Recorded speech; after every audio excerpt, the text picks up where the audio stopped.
Hello, Dostoevsky lovers. It's me, Patrick Bergman.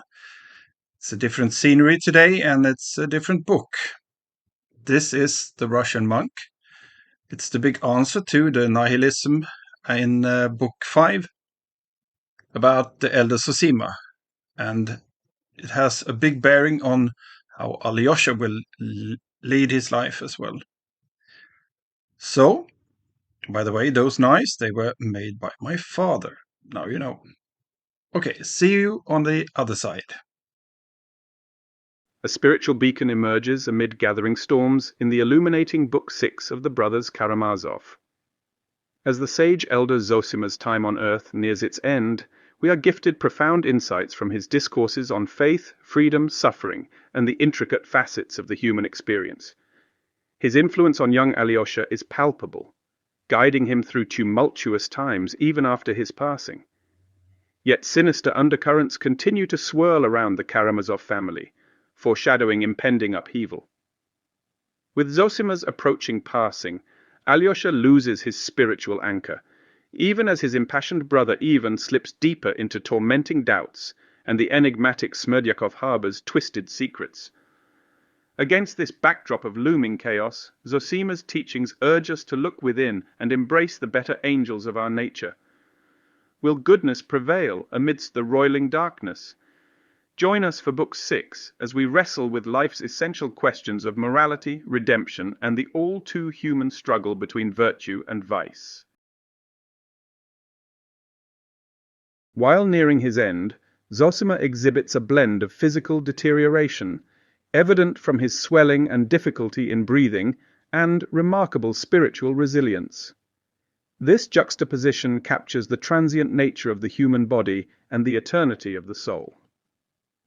Their dialogue isn't just a monologue from Zosima, but is a genuine exchange. This back and forth is vital to grasp the depth of their relationship and Alyosha's active role in the discourse. Zosima's vivid dreams and visions about Dmitri carry an ominous weight. He foresees a crime, emphasizing the gravity of Dmitri's current emotional and moral turmoil. This particular insight is crucial to understand Zosima's depth of spiritual intuition. Zosima dives deeper into memories of his late brother Markel. He recalls not just the events, but the comforting and transformative words Markel spoke. These specific memories underscore Zosima's journey towards spiritual awakening. Quoting directly from the Bible, Zosima emphasizes the passage from John 12:24. By presenting it verbatim, readers are allowed to dwell on its profound meaning in the context of the unfolding narrative. Zosima's cell isn't a solitary place. Other monks are present, bearing witness to his final moments and teachings. This presence enriches the setting, adding layers to the atmosphere and dynamics of the scene. Despite his deteriorating health, Zosima's unwavering spiritual clarity stands out. His physical ailments become a poignant backdrop to his enduring faith and wisdom, highlighting the impermanence of the body versus the eternal soul. Alyosha isn't a mere spectator, but actively engages in discourse with Zosima. This dynamic interaction underscores Alyosha's own spiritual journey and his relationship with the elder.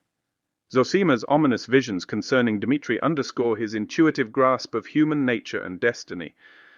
These are not mere dreams, but prophetic insights, indicating the tumultuous path ahead for Dmitri. Zosima's recollection of Markel's words provides a window into his soul and the pivotal moments that shaped his spiritual journey.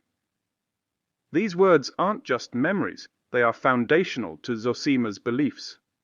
The direct biblical quote serves as an anchor point for the story, emphasizing themes of sacrifice, rebirth, and transformation that reverberate throughout the brothers Karamazov. The presence of other monks and the shared reverence for Zosima in his final moments enhances the monastic atmosphere, symbolizing the collective spiritual journey and the shared reverence for profound wisdom.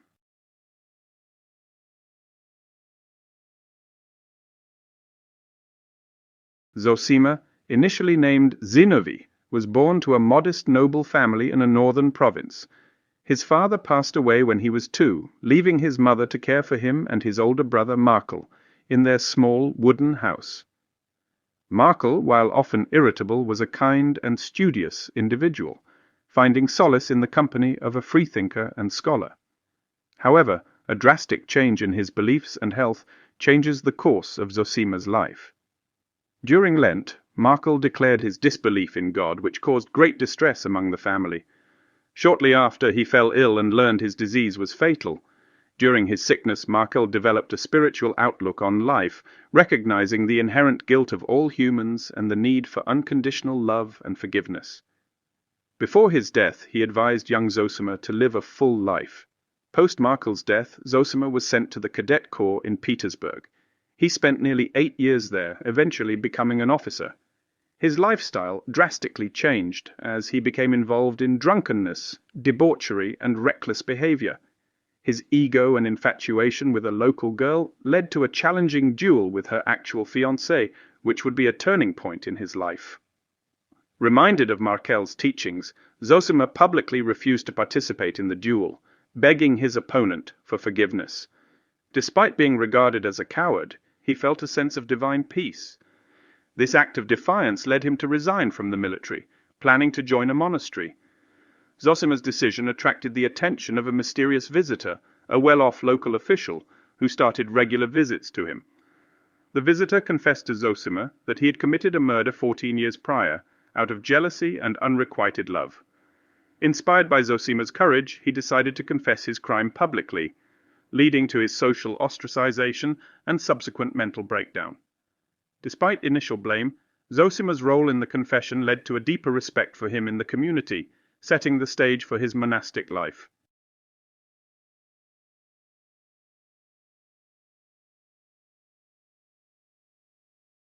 Zosima's background of a noble family and a hot-tempered older brother is reminiscent of Alexei's life circumstances.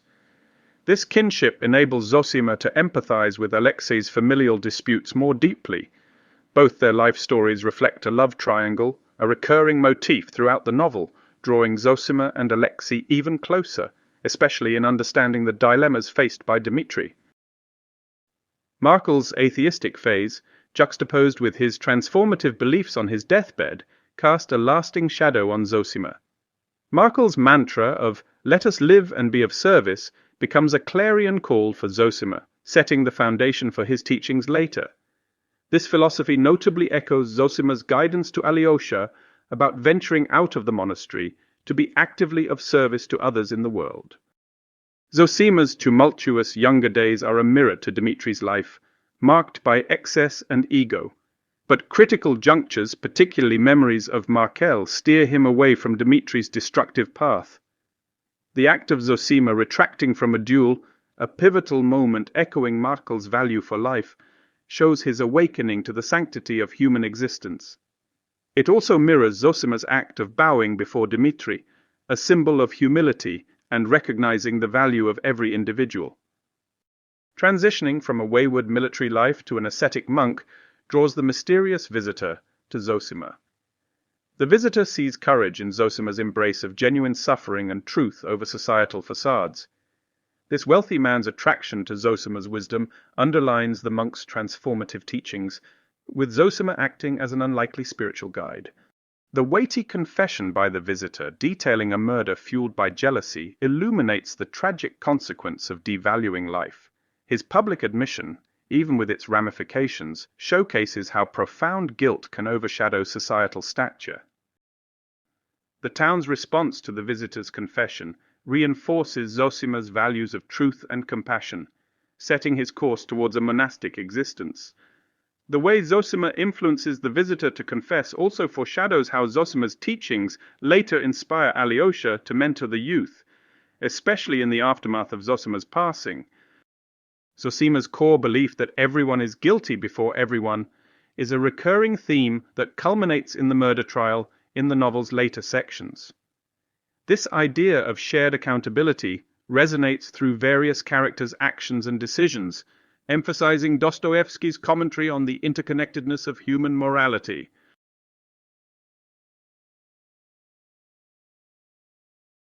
Zosima elaborates on the essence of monastic life, distinguishing between the pleasure seekers and the humble monks. He dismisses the notion of a unifying brotherly communion, instead advocating that true freedom lies in the monastic way.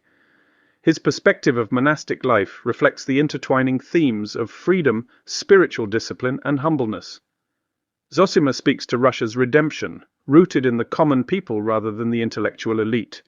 Despite social issues such as alcoholism and child labor, Zosima sees a unique humility and resilience in the Russian populace. His hopeful prophecy includes a societal transformation brought about by the rich, acknowledging the dignity of the poor, leading to a form of class equality. Zosima narrates a poignant meeting with Afanassy, an ex-slave now leading a humble but happy life with his family. Afanassy's donation to the monastery symbolizes a small but powerful act of generosity, humility, and communion, which Zosima hopes could spread throughout Russia, signifying a potential turning point in social relations. Zosima emphasizes the power of sincere prayer as a form of education, promoting love over fear of sin, and an admiration for the purity of children. He provides a unique perspective on hell, describing it as a state of lovelessness rather than physical torment. Hell, for Zosima, is a voluntary suffering due to self-pride and refusal to seek God's love. Zosima's death marks a significant turning point. Despite the pain, he dies with a serene smile and a final act of devotion, kneeling and bowing down. His passing triggers a flood of townspeople to the monastery, indicating his profound impact on the community. The chapter concludes with an air of anticipation, hinting at the strange, disturbing, and bewildering events to follow.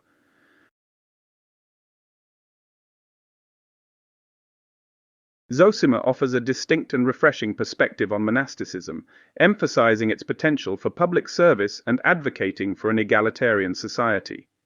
His vision for Russia's future is dually optimistic and cautionary, anticipating social shifts while emphasizing the importance of addressing societal issues. The optimism he holds for Russia's transformation, with its echoes of historical events like the Russian Revolution, suggests the potential for societal redemption through genuine humility and love. Zosima's encounter with Afanassy serves as a tangible embodiment of his teachings on true brotherhood and equality. Afanassy's humble donation to the Church, despite his own poverty, signifies the potency of mutual respect and reliance.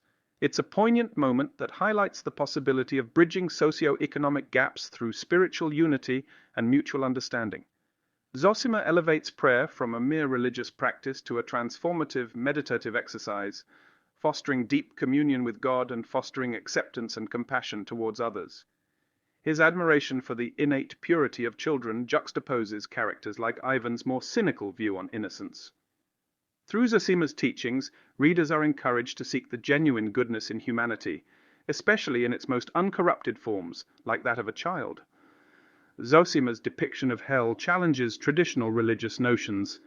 Instead of a physical realm of suffering, he describes it as an agonizing state of lovelessness and disconnect. By doing so, Zosima highlights the profound internal conflict individuals face when grappling with their own sins and transgressions, offering a deeper understanding of spiritual torment that's grounded in psychology and conscience.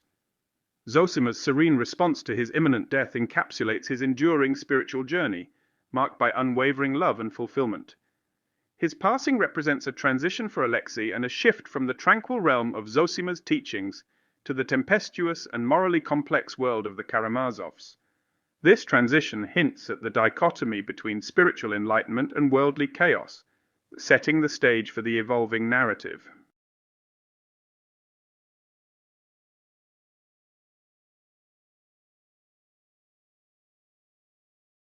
Today we bring together two significant figures from Dostoevsky's The Brothers Karamazov, Ivan's Grand Inquisitor, representing a view of cynicism and control, and the wise Elder Zosima, embodying faith and spiritual freedom. Gentlemen, let's begin. To the Grand Inquisitor, why do you believe humanity craves dominion rather than spiritual independence? Humanity, in its vast multitudes, requires guidance and direction. Most souls cannot bear the weight of true freedom. They desire structure, an orchestrated path that alleviates their burdens. They yearn for a shepherd, even if it means sacrificing the very essence of their spiritual autonomy. True freedom can only be realized through love and faith. When one recognizes the interconnectedness of all beings, the burdens of existence become shared, leading to genuine spiritual emancipation. And on the topic of suffering, why should humanity be shielded from it? Suffering is the bane of human existence. It is our sacred duty to protect them from this unbearable torment. By controlling their choices, by guiding their paths, we prevent them from plunging into the abyss of existential despair. Suffering, though painful, is transformative. It is through our trials and tribulations that we discover empathy, strength, and a deeper connection to the divine. Each tear we shed waters the seeds of spiritual growth. Before we delve deeper, let's take a lighter detour. Both of you are known for your distinctive robes. Which, in your esteemed opinions, is the superior choice and why? My robe isn't merely fabric. It is a testament to the gravitas of my position, a reflection of the solemn duty I bear. It commands respect and signifies the great responsibility I've undertaken to shepherd the masses. My robe is a daily reminder to remain humble and to seek inner wealth over worldly grandeur. It's also, quite simply, a means to keep warm. Remember, it's not the robe, but the heart beneath it that matters. Indeed. Now, back to our discussion. How do you perceive love? Love must be orchestrated, controlled. Only then can it be a force that binds society, preventing chaos. Passion left unchecked can lead to anarchy. True love, or active love as I call it, is a choice. It's about understanding, forgiveness, and connection. It's not bound by doctrines, but is a reflection of our innate human bond. Finally, how would you define human nature? Humanity, left to its devices, tends towards chaos and destruction. They require our guidance to ascend to anything resembling grace. While we may falter and err, I firmly believe in the innate goodness of humans. With faith, guidance, and love, we all have the potential for redemption and spiritual growth. Thank you both for this insightful discussion. Your contrasting views provide us with much to reflect upon.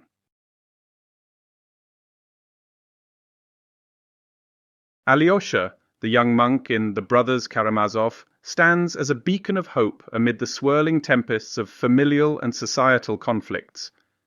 More than the robes and rituals that define his monastic life, it's his profound humanity, a blend of youthful naivety and mature introspection that shines through.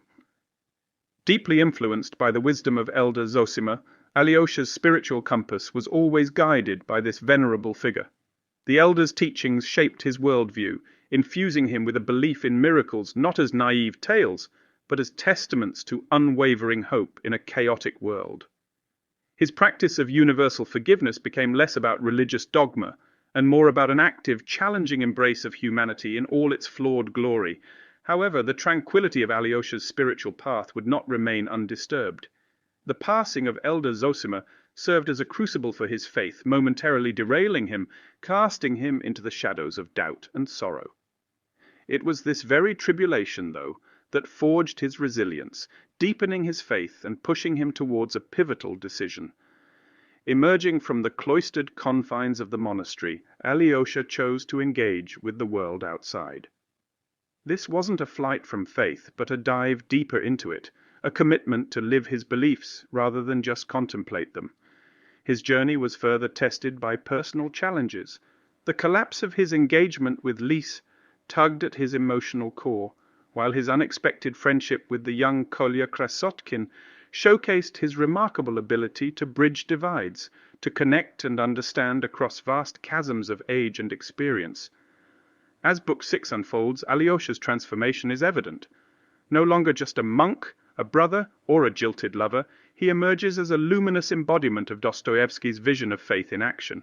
Through every trial, tribulation, and triumph, Alyosha becomes the heart and soul of the narrative, illuminating the human quest for meaning in a world riddled with complexities. When Alyosha departs the monastery's confines, he confronts the essence of Sartrean existentialism, radical freedom and its inherent responsibilities. Free from the sheltered embrace of monastic life, Alyosha grapples with an indifferent universe, wherein he must carve his own essence and purpose, exemplifying Sartre's assertion that existence precedes essence. Facing the looming spectre of death, Markel undergoes a profound spiritual renaissance, reminiscent of Nietzsche's imperative for the revaluation of all values. As he eschews established religious beliefs, Markel embraces life-affirming values of love and compassion, challenging and deconstructing established religious narratives in a post-God is dead world. Zosima's profound engagement with biblical wisdom, juxtaposed with a universe that often seems chaotic or indifferent, captures Camus' essence of the absurd. Zosima's relentless pursuit of meaning, even in the face of cosmic indifference, echoes the Sisyphean struggle against life's inherent absurdity. Zosima's transformation, transitioning from a hedonistic aesthetic phase, exemplified by the dual fueled by passion to ethical and religious life stages, resonates with Kierkegaard's delineation of existential stages. This evolution signifies Zosima's inward journey, moving from transient pleasures towards a profound connection with the divine. Zosima's contemplative acceptance of his visitor's disconcerting confession brings to light Beauvoir's concept of existential ambiguity. It underscores the intricate interplay between individual freedom and moral choice, especially when these choices are bound by the strictures of societal norms. By examining Book 6 through this existential prism, we delve deeper into Dostoevsky's intricate narrative. This multidimensional analysis further magnifies Dostoevsky's masterful exploration of the human soul, challenging readers to introspectively navigate their own existential pathways. Elder Zosima's teachings in the brothers Karamazov resonate with John Vervaeke's contemporary insights on finding meaning. Though separated in time, both grapple with existential questions of purpose, connection, and self-transformation. Zosima's older brother's acts of compassion greatly influenced him, serving as a beacon or message from above. This mirrors the Jungian sacred second self, an archetype guiding personal evolution. In essence, we're deeply shaped by the compassion of others, influencing our worldview and driving us to be more caring. Zosima's transformation from a would-be dualist to monk resonates with Vervaeke's notion of reconstructing the self. His past self only gains clarity when viewed through the lens of his monastic self. In essence, personal growth isn't linear. We evolve from our past, often understanding our history only after transformative moments. A man's guilt-driven confession leads Zosima to monastic life, embodying symbolic self-transcendence, reminiscent of the divine double. In essence, moments of self-challenge and growth often come when we embody the ideals of those we admire, bridging our goals with tangible reality. Zosima champions the pivotal roles of both monks and laymen in societal salvation and stresses equality. This mirrors Vervaeke's perspective on mutual respect and shared responsibility. In essence, every individual is vital in society, emphasizing mutual respect and shared responsibility. Zosima believes the conscience torments more than any hell. This idea aligns with Vervaeke's emphasis on transformative transframing, a process of continuous self-renewal. In essence, our internal moral compass, our guilt and responsibility, influences our actions more potently than external consequences. Zosima's spiritual odyssey reveals age-old truths, echoing facets of Vervaeke's dialogue on self-creation and enlightenment. Their shared wisdom offers keys to navigate modern existential dilemmas.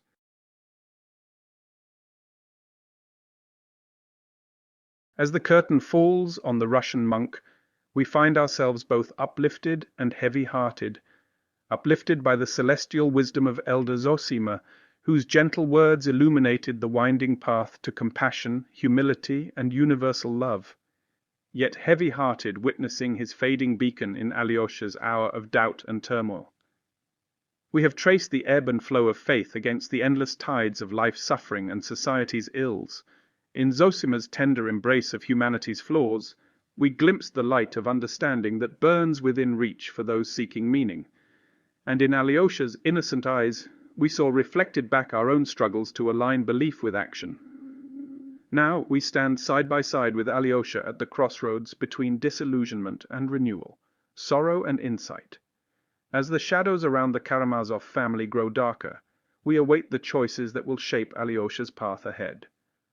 With Zosima's lessons etched in our hearts, we too must find the courage to walk our own road through life's painful yet precious mysteries. For the search for wisdom is endless, but the quest itself redemptive. With faith in human goodness ignited, we turn the page, committed to spreading compassion on the journey to come. Welcome to the end of Book 6. The next book is called Alyosha, and it will cover more of how Alyosha reacts to what just happened in Book 6. See you there!